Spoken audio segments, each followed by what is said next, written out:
મિત્રો, આપણે યુટ્યુબ ચેનલમાં કુટુંબ સમૃદ્ધિ સંબંધી અથવા તો યુગલ સમૃદ્ધિ સંબંધીના શિક્ષણમાં આપણે આગળ વધી રહ્યા છે. જો તમે આ યુટ્યુબ ચેનલમાં નિયમિત સાંભળી રહ્યા છો તો આપને યાદ હશે કે આપણે છેલ્લે કુટુંબમાં સંબંધોમાં સુમેળ કેવી રીતે લાવી શકાય એના સંબંધી આપણે જોવાની શરૂઆત કરી હતી. જો તમે આ ચેનલ પર આ શિક્ષણ સાંભળો છો તો તમારો પ્રતિભાવ પણ અમને લખી મોકલશો, અમને બહુ આનંદ થશે. જો કોઈ પ્રશ્ન હોય તો પ્રશ્ન પણ આપ પૂછી શકો છો. ફરીથી આજે અમે આપનો આવકાર કરીએ છીએ, આભાર માનીએ છીએ કે આજે તમે અમારી સાથે આ સત્સંગમાં જોડાયા છો. કુટુંબ જ્યારે વાત કરીએ ત્યારે સંબંધોની વાત આવે તો બીજા સાથેના સંબંધોમાં સુમેળ કેળવવા આપણે પ્રયત્ન કરવો પડે. અને પવિત્ર શાસ્ત્ર બાઇબલ એ આપણને કૌટુંબિક સંબંધોમાં સુમેળ કેવી રીતે જાળવો, સુમેળ કેવી રીતે જાળવી રાખવો એ આપણને સ્પષ્ટપણે શીખવે છે. પ્રભુ ઈસુએ જે પહાડ પરનું ભાષણ આપ્યું અથવા પહાડ પર એમના શિષ્યોને જે શિક્ષણ આપ્યું એમાં એમણે આ પ્રમાણે કહ્યું, જે માથી અનુસાર શુભ સંદેશ તેના 7મા અધ્યાયના 12મા વચનમાં નોંધવામાં આવેલું છે. પ્રભુ ઈસુ ખ્રિસ્ત તેમના શિષ્યોની સાથે વાત કરતા કહે છે, બીજાઓ પાસે જેવા વર્તાવની તમે અપેક્ષા રાખો છો તેવો વર્તાવ તમે કરો. અને પછી કહે છે, મોશેના નિયમશાસ્ત્ર અને સંદેશવાહકોના શિક્ષણનો સાર એ જ છે. ટૂંકમાં કહીએ કે હું બીજા પાસે જે અપેક્ષા રાખું છું એ સૌથી પહેલાં મારે કરવાનું જરૂર છે. જ્યારે કરીએ છીએ ત્યારે આપણે ઈશ્વરના વચનોની આધીનતામાં આપણે આવીએ છીએ. આપણે એ પણ જોઈ ગયા કે પવિત્ર શાસ્ત્ર બાઇબલનો મુખ્ય વિષય અથવા તો બાઇબલ ઇન નટશેલ એ સંબંધ છે. આખા પવિત્ર શાસ્ત્ર બાઇબલમાં 2 સંબંધની વાત કરી છે. એક ઈશ્વર સાથેનો સંબંધ અને એકબીજા સાથેનો સંબંધ. જો મારો ઈશ્વર સાથેનો સંબંધ બરોબર હશે તો એકબીજા સાથેનો સંબંધ મારો હંમેશા ટકી રહેશે, જળવાઈ રહેશે. અને આ એકબીજા સાથેના સંબંધની જો આપણે વાત કરીએ તો આ સંબંધ આપણે કેવી રીતે ટકાવી શકીએ એ આપણે પાછલા સેશનમાં જોયું હતું. થોડો એનો રિવ્યૂ કરીએ અને પછી આજે આપણે આ જ વિષયમાં આગળ વધવાના છે. કેવી રીતે આપણા સંબંધોને આપણે જાળવી શકીએ. ભલા મિત્રો, જો આપણે ખરેખર કુટુંબમાં સંબંધોને સાચવવા છે, એકબીજા સાથેના સંબંધોમાં આપણે સુમેળ કેળવવો છે, તો આપણે એકબીજાનો બિનશરતી સ્વીકાર કરવો પડે. એનો અર્થ શું? એનો અર્થ આ થયો, દરેક વ્યક્તિમાં પોઝિટિવ અને નેગેટિવ હોય છે, દરેક વ્યક્તિમાં હકારાત્મક નકારાત્મક બાબતો હોય છે. અને એટલા માટે દરેક વ્યક્તિની શક્તિઓ અને નબળાઈઓ બંનેનો આપણે સ્વીકાર કરીએ ત્યારે આપણા સંબંધોની સાંકળ મજબૂત બને. બીજું છે, સામેની વ્યક્તિ પાસે કોઈ પણ અપેક્ષા રાખ્યા વગર જો આપણે સ્વીકાર કરીએ તો આપણા સંબંધો એ મજબૂત બને છે, લાંબા ગાળા સુધી ટકે છે. બીજી બાબત આપણે જોઈ હતી કે જો એકબીજા સાથે સંબંધ ટકાવવો હોય, જાળવી રાખવો હોય, દ્રઢ કરવો હોય, આગળ વધારવો હોય તો આપણે એકબીજા ઉપર આધાર રાખવો પડે. આપણે ઇન્ટરડિપેન્ડન્ટ બનવું પડે. ઇન્ડિપેન્ડન્ટ બનીએ તો સંબંધ કદી સચવાય નહીં. સ્વતંત્ર રહીને આપણે કદી બીજા સાથે સંબંધ સાચવી શકીએ નહીં. આપણે એકબીજા ઉપર આધારિત રહેવું પડે અને ત્યારે આપણા સંબંધોની સાંકળ મજબૂત બને છે. ત્રીજું સત્ય આપણે જોયું હતું, આપણા હૃદયમાં બીજા માટે ચિંતા અને લાગણી હોવા જોઈએ. બીજા માટે ખરેખર ચિંતા છે, લાગણી છે તો એ સાચો પ્રેમ ઉત્પન્ન કરે છે. અને આ સાચો પ્રેમ છે એ હંમેશા બીજાનું ભલું કરે છે. સંબંધોની સાંકળ ત્યારે જ મજબૂત થાય જ્યારે તમને બીજા માટે ચિંતા હોય, લાગણી હોય, સાચો પ્રેમ હોય અને હંમેશા આપણે બીજાનું ભલું ઈચ્છીએ ત્યારે વાલાઓ સંબંધોની સાંકળ મજબૂત બને છે. સંબંધોની સાંકળ મજબૂત બનાવવી હોય તો આપણે એકબીજાની પ્રશંસા કરતા, એકબીજાની કદર કરતા શીખવાની જરૂર છે. આપણામાં એ આભાર વર્ષતાનું વલણ આવવું જોઈએ. મતલબ જો આપણે બીજાની પ્રશંસા કરીએ, બીજાની કદર કરીએ તો આપણા સંબંધો હંમેશા મજબૂત રહેશે. અને પછી આપણે જોયું હતું આપણે એકબીજા સાથે પારદર્શક રહેવું જોઈએ. આપણે એકબીજા સાથે પારદર્શક રહેવું જોઈએ. પણ સૌથી મહત્ત્વનું સત્ય સંબંધોને સાચવવા માટે આપણે જોયું ત્યાં હતું. ધ્યાનથી સાંભળજો. શું હતું? બીજાઓને માટે છોડતા શીખવું પડે. જ્યારે બીજાને માટે આપણે કંઈ છોડીએ છીએ અને આપણા લાભનો પણ છોડીએ છીએ તો છેવટે તો આપણને એનો આશીર્વાદ જ મળે છે. કારણ કે છોડવામાં કશું ગુમાવવાનું નથી. છોડવામાં આપણે ઈશ્વરના આશીર્વાદોના ભાગીદાર બનીએ છીએ. આપણે ઈશ્વરના આશીર્વાદોના ભાગીદાર બનીએ છીએ. એટલા માટે જો સંબંધો સાચવવા હોય તો વાલાઓ આપણે એકબીજાને માટે છોડતા શીખવાની જરૂર છે. હવે પવિત્ર શાસ્ત્ર બાઇબલમાંથી હું કેટલાક વચનો વાંચું છું. તમારી પાસે બાઇબલ છે તો ખોલો પ્રેરિતોના કૃત્ય તેનો 9મો અધ્યાય અને તેની 26, 27 અને 28 કલમ. પ્રેરિતોના કૃત્ય 9મો અધ્યાય 26, 27 અને 28 કલમ હું તમારી આગળ વાંચું છું. તેણે એટલે કોણે? પાઉલની વાત કરે છે. પાઉલે યરૂશલેમ આવીને શિષ્યોને સાથે મળી જવાની કોશિશ કરી, પણ તેઓ બધા તેનાથી બીતા હતા, કેમ કે તે શિષ્ય છે એવું તેઓ માનતા નહોતા. આ શાઉલ જે પાઉલ બન્યો એ તો મંડળીને સતાવનાર હતો અને એ મંડળીમાં લોકોને પકડીને જેલમાં નાખનાર હતો. અને હવે એનું બદલાણ થયું. એ શિષ્યો પણ સ્વીકારવા તૈયાર નહોતા અને એટલા માટે લોકોએ એનો સ્વીકાર કર્યો નહીં. પણ 27મી કલમ એમ કહે છે, પણ બારનાબાસ તેને પ્રેરિતોની પાસે તેડી ગયો. તેણે માર્ગમાં કેવી રીતે પ્રભુને જોયો હતો, કેવી રીતે તે તેની સાથે બોલ્યા હતા, તેણે કેવી રીતે દમસ્કમાં ઈસુના નામે હિંમતથી ઉપદેશ કર્યો એ તેણે તેઓને કહી દેખાડ્યો. ત્યાર પછી 28મી કલમ, ત્યાર પછી એનો અર્થ એ બારનાબાસે એની જવાબદારી લીધી. ત્યાર પછી યરૂશલેમમાં તેઓની સાથે તે આવજા કરતો હતો. તે એટલે કોણ? આ પાઉલ આવજા કરતો હતો. હવે પ્રેરિતોના કૃત્ય તેનો 11મો અધ્યાય અને તેની 25 અને 26 કલમ વાંચું છું. ધ્યાનથી સાંભળજો. પ્રેરિતોના કૃત્ય 11મો અધ્યાય 25 અને 26 કલમ. ત્યાં આ પ્રમાણે લખ્યું છે, પછી બારનાબાસ શાઉલની શોધ કરવા સારું તાર્સસ ગયો. આ બારનાબાસને પ્રેરિતોએ આ જગ્યાએ મોકલ્યો હતો. શાના માટે? પ્રભુના વચનો શીખવવાને માટે. અને ત્યાં મંડળીની વૃદ્ધિ થઈ.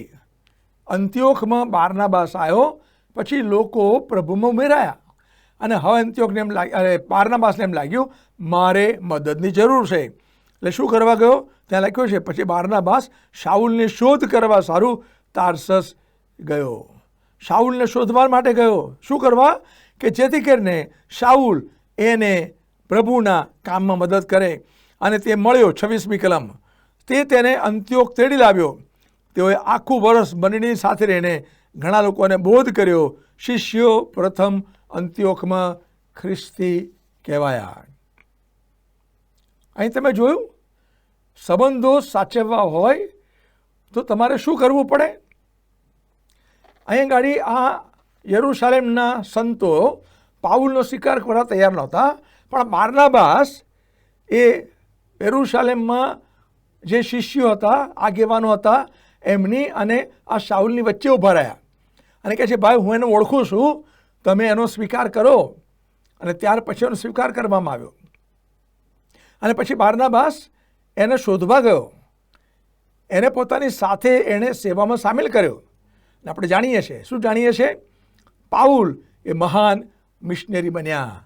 પાઉલ એ મહાન મિશનરી બન્યા.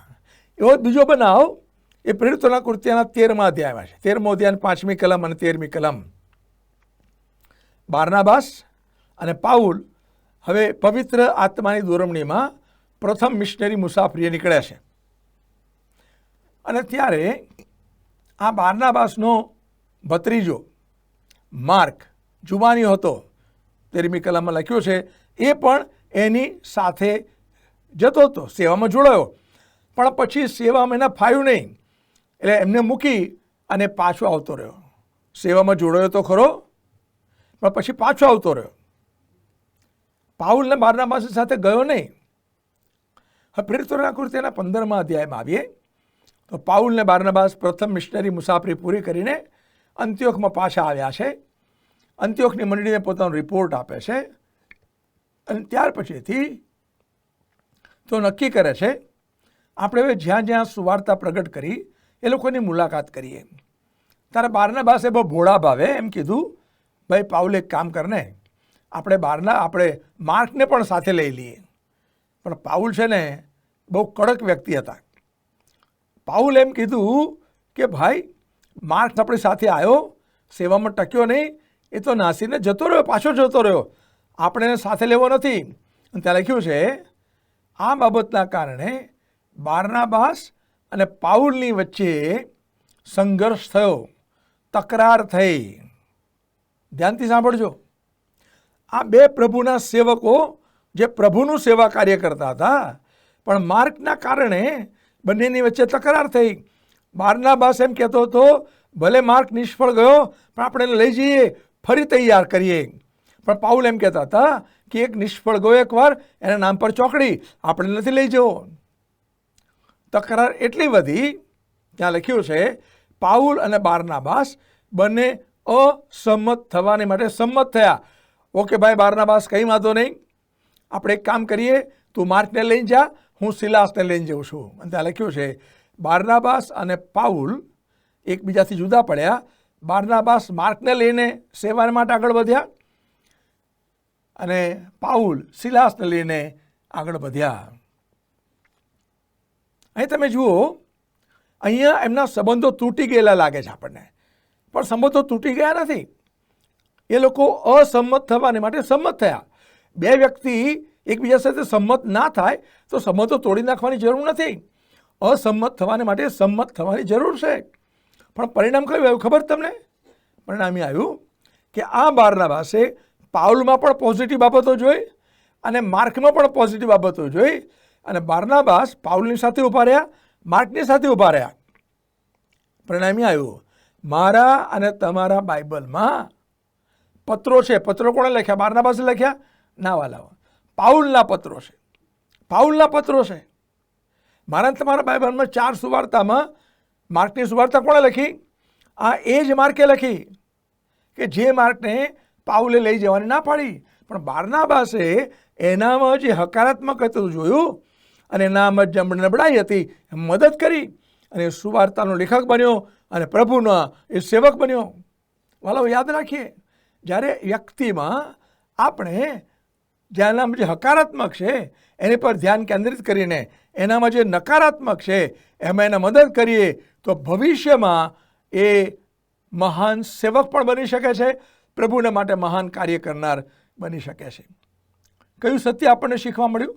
સંબંધોની સાંકળ સાચવવી હોય, સંબંધોમાં સુમેળ જાળવવો હોય તો વાલો બીજી વ્યક્તિમાં, સામેની વ્યક્તિમાં શું સારું છે એની પર ધ્યાન કેન્દ્રિત કરીએ અને એનામાં જે નબળાઈ છે એમાં એને મદદ કરીએ.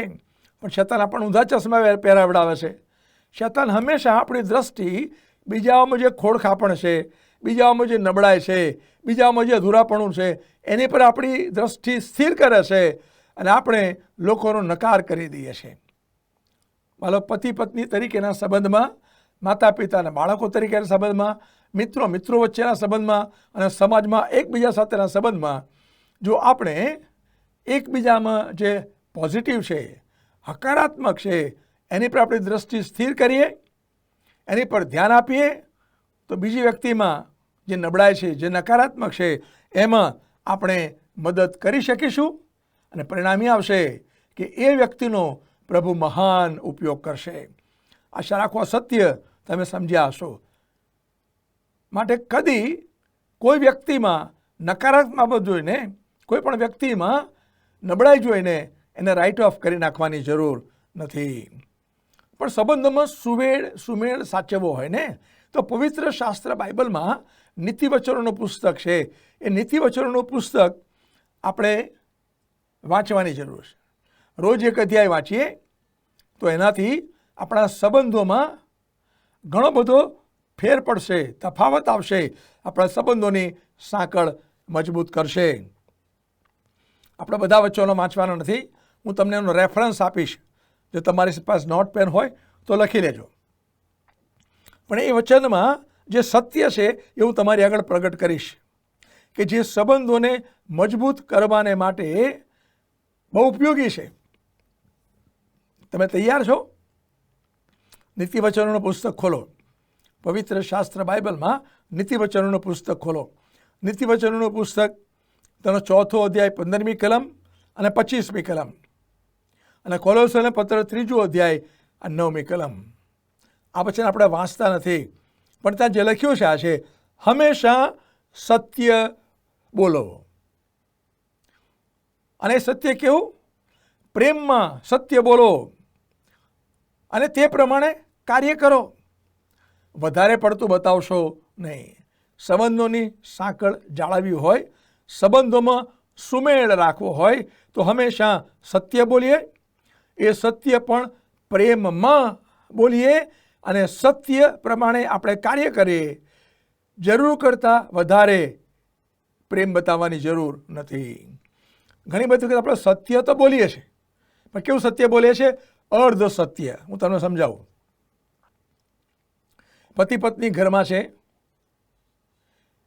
અને પતિ એમ કહે છે, હું છે ને જરા નાકે જઈને આવું છું, મારો એક મિત્ર આવવાનું છે ને, નાકે જઈને આવું છું. પત્ની એને પૂછે છે, ક્યાં જાઓ છો? અહીંયા જ જઉં છું. ક્યાં જાઓ છો? અહીં 4 રસ્તા પર જઉં છું. શું કરવા જાઓ છો? મિત્ર પાસે જઉં છું. તમે જુઓ, પત્નીનો જવાબ સીધો ના આપ્યો. એણે સ્થળ ના બતાવ્યું કે કઈ જગ્યાએ જાય છે. નાકે જવું છે, હવે નાકું નજદીકનું કે દૂરનું એ ખબર ના પડે. અને પછી એ પતિને ઘરે આવતા બહુ વાર લાગી. પત્ની બચારી ખાધા વગર બેસી રહી કે મારો પતિ હમણાં આવે, હમણાં આવે, હમણાં આવે.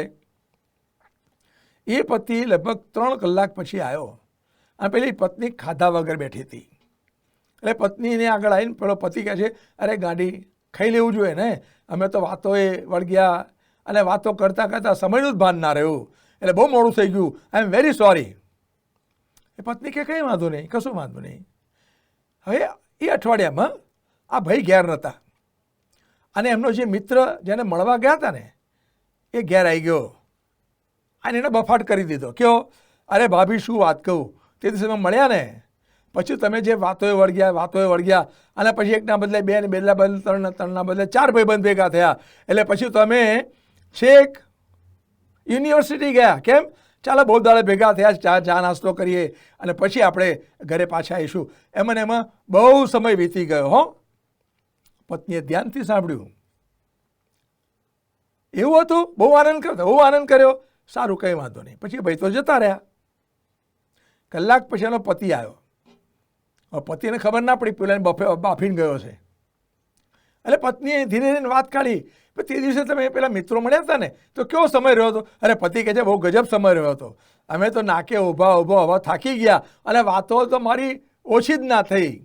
પેલી પત્ની મનમાં કહે, ભાઈ મને ખબર છે તારું નાકું ક્યાં હતું. સમજ્યા તમે? યાદ રાખજો, આ દુનિયામાં કોઈ પણ જૂઠ હંમેશને માટે તમે સંતાડી શકતા નથી. પવિત્ર શાસ્ત્ર બાઇબલ એમ કહે છે, એક દિવસ એ જૂઠ ધાબા પરથી પોકારશે.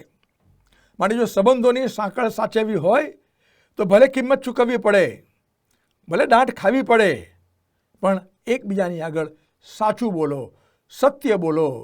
કદી જૂઠું ના બોલશો, કારણ કે સત્ય બોલવાની ટેવ એ આપણા પ્રેમમાં વધારો કરે છે, સંબંધોમાં સુમેળ લાવે છે. નીતિવચનોનું પુસ્તક 15મો અધ્યાય 1લી કલમ, 25મો અધ્યાય 15મી કલમ, 29મો અધ્યાય 11મી કલમ. ફરી કહું છું, નીતિવચનોનું પુસ્તક 15મો અધ્યાય 1લી કલમ, 25મો અધ્યાય 15મી કલમ, 29મો અધ્યાય 11મી કલમ અને એફેસોને પત્ર 4થો અધ્યાય 26મી અને 31મી કલમ. આ વચનોમાં જે સત્ય છે આ છે. કયું સત્ય છે? ગુસ્સાથી પ્રત્યુત્તર ના વાળો, શાંત અને નમ્ર ઉત્તર આપો. જ્યારે વાતચીત થાય કે પ્રશ્ન થાય ત્યારે આપણે નમ્ર ઉત્તર આપીએ, કારણ કે નમ્ર ઉત્તર એ ક્રોધને શાંત કરે છે, એવું પ્રભુનું વચન કહે છે.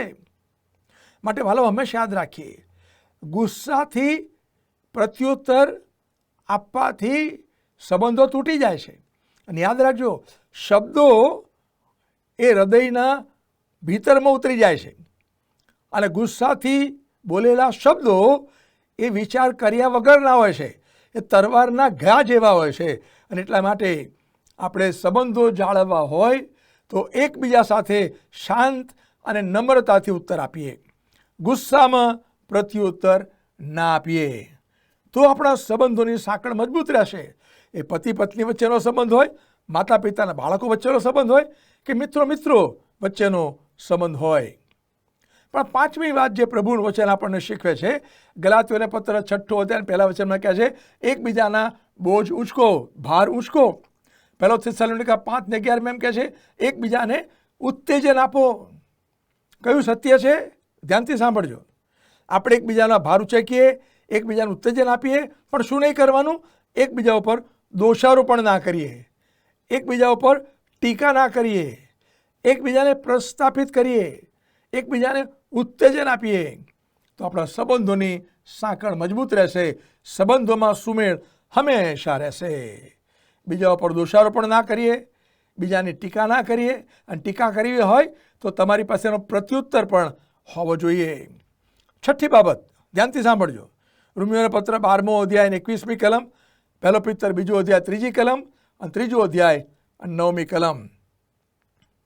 એમાં જે સત્ય છે, તમે કોઈ વ્યક્તિ તમારી સાથે જે ટોનમાં વાત કરે છે એ જ ટોનમાં સામેની વ્યક્તિને પ્રત્યુત્તર ના આપો.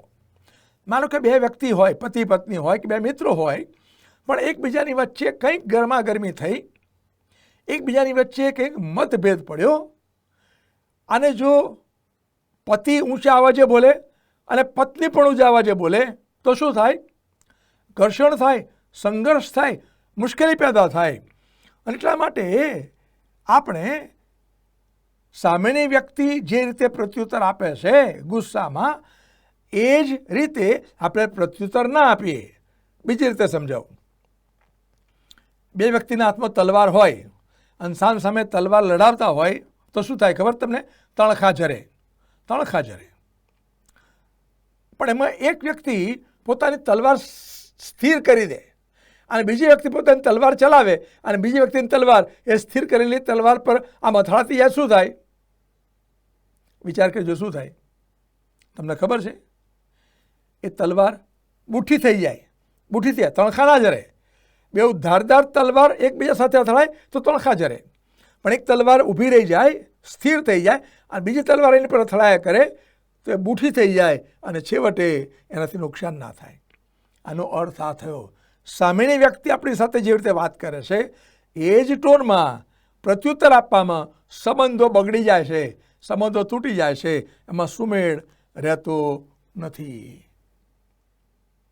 સાતમું સત્ય, ફિલિપીઓને પત્ર 2 અધ્યાય 1-4 કલમ, એફેસોને પત્ર 4 અધ્યાય 2 કલમ. ત્યાં બહુ મોટું સત્ય છે. શું કહે છે? સામેની વ્યક્તિ અથવા બીજી વ્યક્તિ આપણને જો કોઈ સલાહ સૂચન આપે છે ને, તો એને સમજવા માટે પ્રયત્ન કરીએ, અને સમજણ ના પડે તો એને ફરીથી પૂછીએ કે ભાઈ અમે તમે શું કહેવા માગો છો. બીજું છે, તમે એ વ્યક્તિ સાથે સંમત થવું એ જરૂર નથી, મતભેદ માટે પણ તૈયાર રહો. બીજી વ્યક્તિનું ધ્યાનથી સાંભળો, સમજવા પ્રયત્ન કરો અને મતભેદ માટે તૈયાર રહો, પણ હંમેશા બીજાના લાભ માટે વિચારો, બીજાના લાભની ચિંતા કરો. ફરી કહું તમને, હંમેશા બીજાના લાભની ચિંતા કરો. અને આ કેટલાક સત્યો મેં તમારી આગળ મૂક્યા. એ સત્યોની અંદર લગભગ 7 સત્યો મૂક્યા. એ સંબંધોની સાંકળને મજબૂત કરે છે. પણ કેટલીક બાબતો એવી છે જે સંબંધોના સાંકળને તોડી નાખે છે, અથવા સંબંધોમાં અધઃપતન લાવે છે. પહેલી કલમ, નીતિવચનનું પુસ્તક 15મો અધ્યાય 1 કલમ, હું તમારી આગળ વાંચું છું. એ સંબંધોમાં પતન લાવે છે. શું કહે છે? નમ્ર ઉત્તર ક્રોધને શાંત કરી દે છે, કઠોર શબ્દો રીસ ચડાવે છે. કઠોર વાણી રીસ ચડાવે છે. ભલા એકબીજાની આગળ વાત કરતા સંઘર્ષમાં આવે, મુશ્કેલી આવે, મતભેદ આવે ત્યારે આપણા શબ્દોને આપણે કંટ્રોલમાં લઈએ, કઠોર વાણી ના ઉચ્ચારીએ, બીજાને દુઃખ લાગે, બીજાને ઘા પડે એવા વાક્યો ના ઉચ્ચારીએ, એવી વાણી ના ઉચ્ચારીએ, કારણ ત્યાં આપણા સંબંધોને એ અધપતન તરફ દોરી જાય છે.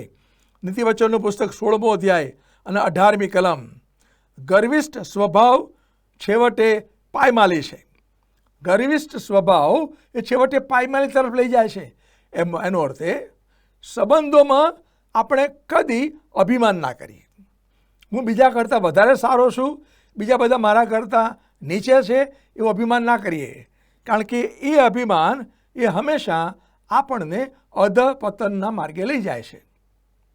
16મો અધ્યાય અને 28મી કલમ શું કહે છે? કાન ભંભેરનારો ઇષ્ટ મિત્રોમાં અંતર પાડી દે છે. સાદા શબ્દોમાં બીજાની ગેરહાજરીમાં નિંદા ના કરીએ. એક નિયમ બનાવીએ, જે વ્યક્તિ હાજર નથી એ વ્યક્તિ સંબંધી કોઈ ખોટી વાત કરવાની નહીં, નિંદા ના કરીએ, કોઈની પીઠ પાછળ આપણે ના બોલીએ, કારણ કે એ છેવટે સંબંધોની સાંકળને તોડી નાખે છે. પણ નીતિવચનનું પુસ્તક 17મો અધ્યાય અને તેનું 9મું વચન, ત્યાં આ પ્રમાણે કહે છે, અમુક બાબત વિશે બોલ કરનાર ઇષ્ટ મિત્રોમાં અંતર પાડે છે. સાદી વાત કહું, કોઈને એકની એક વાત વારંવાર કોને ટોક કરો ને એટલે સામેનાનું મગજ છટકે. માટે યાદ રાખીએ, જો સંબંધો મજબૂત રાખવા છે ને તો કોઈ પણ એક વાત વારંવાર કોઈને કહેવાની જરૂર નથી. ટકટકારો ના કરીએ, ટોક ના કરીએ તો સંબંધો આપણા મજબૂત રહે. નીતિવચનનું પુસ્તક તેનો 27મો અધ્યાય અને તેના 4થા વચનમાં આ પ્રમાણે નોંધવામાં આવ્યું છે. ત્યાં શું કહે છે? 4થા વચન એમ કહે છે, અદેખાઈની સામે કોણ ટકી શકે? આપણે એકબીજાની અદેખાઈ ના કરીએ. કઠોર વાણી, અભિમાન, નિંદા, ટોક કરવું, અદેખાઈ, આ બધી બાબતો એ આપણા સંબંધોમાં અધપતન લાવે છે. આ તમે 4-5 વાતો જ કહી, કારણ સમય મર્યાદા છે. તમે પોતે પણ નીતિવચનના પુસ્તકમાંથી એ શોધી શકો છો. માટે વાલાઓ, સંબંધો ટકાઈ રાખવા, સંબંધોમાં સુમેળ રાખવો, એનો આધાર એ મારા પર છે, મારા ઉપર છે, સામેની વ્યક્તિ પર નહીં. આ પ્રભુના વચનો એ મને તમને જે સત્યો શીખવે છે એને મારે સમજવાની, સ્વીકારવાની, પાળવાની અને અમલમાં મૂકવાની જરૂર છે. ત્યારે સંબંધોની સાંકળ મજબૂત બનશે. અને છેલ્લી કેટલીક વાતો કહું, ધ્યાનથી સાંભળજો. હું તમને ફરી રેફરન્સ કહીશ, એ તમે નોંધી લેજો. અને તમારે જોઈતું હોય તો અમારી સાથે તમે વાત કરશો અથવા મેલ કરશો તો આ બધી બાબતો અમે તમને લખી મોકલાવીશું. પવિત્ર શાસ્ત્ર બાઇબલમાં અનેક કલમો એ એકબીજા માટે છે. વન અનધર વર્સિસ, એકબીજા માટે. હવે એકબીજા માટે આપણે શું કરવું ઈશ્વરનું વચન આપણને જણાવે છે. અને એ આપણે જો એકબીજા માટે કરીએ તો તમને સ્ટેમ્પ પેપર પર લખી આપું કે તમારા સંબંધો એ હંમેશા મજબૂત રહેશે. સૌથી પહેલી વાત, એકબીજા ઉપર પ્રેમ કરો. કેવો પ્રેમ કરો? પ્રભુ ઈસુ ખ્રિસ્ત કહે છે, જો મેં તમારા પર પ્રેમ કર્યો તેઓ તમે એકબીજા પર પ્રેમ કરો. વાલો, પ્રભુ ઈસુના પ્રેમનો આપણે અનુભવ કર્યો છે, તો એ જ પ્રેમ આપણે બીજા ઉપર પણ કરવાની જરૂર છે. સંબંધોની સાંકળ એ મજબૂત રહેશે.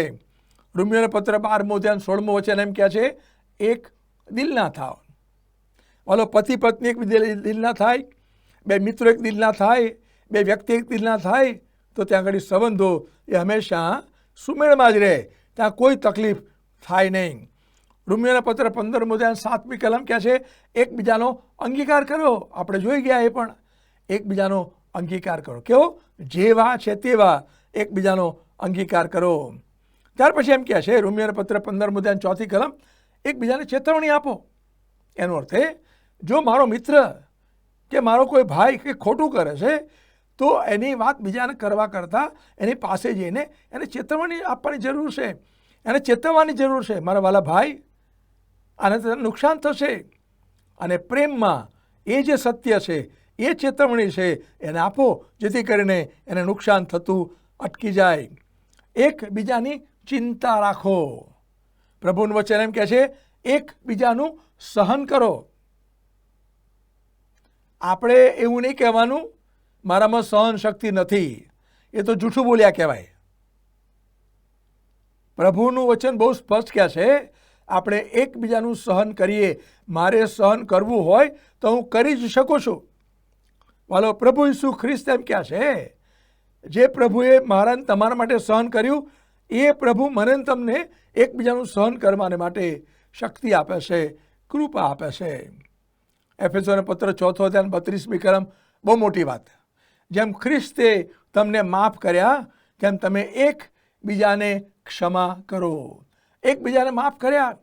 પ્રભુ ઈસુ ખ્રિસ્તે આપણને આપણા પાપોની માફી આપી છે.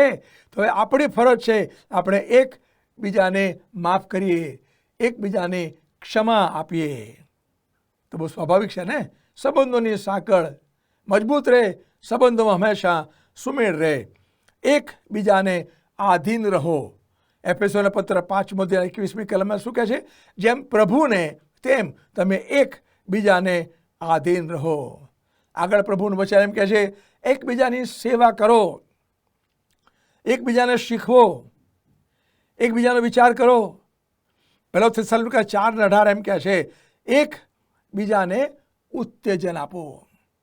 આ તો મેં તમને કેટલાક વચનો કહ્યા, પણ જ્યારે તમે બાઇબલ વાંચો જ્યાં જ્યાં આ કલમો આવે વન અનધર, એકબીજાને એની પર હાઇલાઇટ કરી દો, એની જે લીટી દોરો. અને એ કરવા દ્વારા આપણા સંબંધોમાં હંમેશા તાલમેલ જળવાશે, આપણા સંબંધોની સાંકળ મજબૂત થશે, આપણા સંબંધોમાં હંમેશા સુમેળ રહેશે અને એનો આશીર્વાદ આપણને તો મળશે, પણ આપણા સંબંધોના આશીર્વાદ એ બીજા લોકોને પણ મળશે. પતિ પત્નીના સંબંધોના આશીર્વાદ કોને મળશે? એમના બાળકોને મળશે, એમના માતા પિતાને મળશે, એમના મિત્રોને મળશે, અને દ્વારા અનેક લોકો એ આશીષ પ્રાપ્ત કરશે. મતલબ આ દિવસોની અંદર આ જગતમાં માનવી સ્વભાવ એ સ્વાર્થી સ્વભાવ છે. એને છોડી દઈએ અને એકબીજાની ચિંતા કરીએ, એકબીજા પર પ્રેમ કરીએ અને આ ઈશ્વરના વચનો જે એકબીજા માટે જે કરવાનું કહે છે એને આપણે સમજીએ, સ્વીકારીએ અને જીવનમાં અમલમાં મૂકીએ તો હું તમને ખાતરી આપું છું કે તમારા સંબંધો બીજાની સાથે હંમેશા સુમેળ ભર્યા રહેશે અને એ સંબંધોના આશીર્વાદ અનેક લોકોને મળશે. મિત્રો, આ વચનો સમજવાને માટે, સ્વીકારવાને માટે પ્રભુ મારી અને આપ સર્વની સહાય તથા મદદ કરો. પ્રભુ આપ સર્વને આશીષ આપો.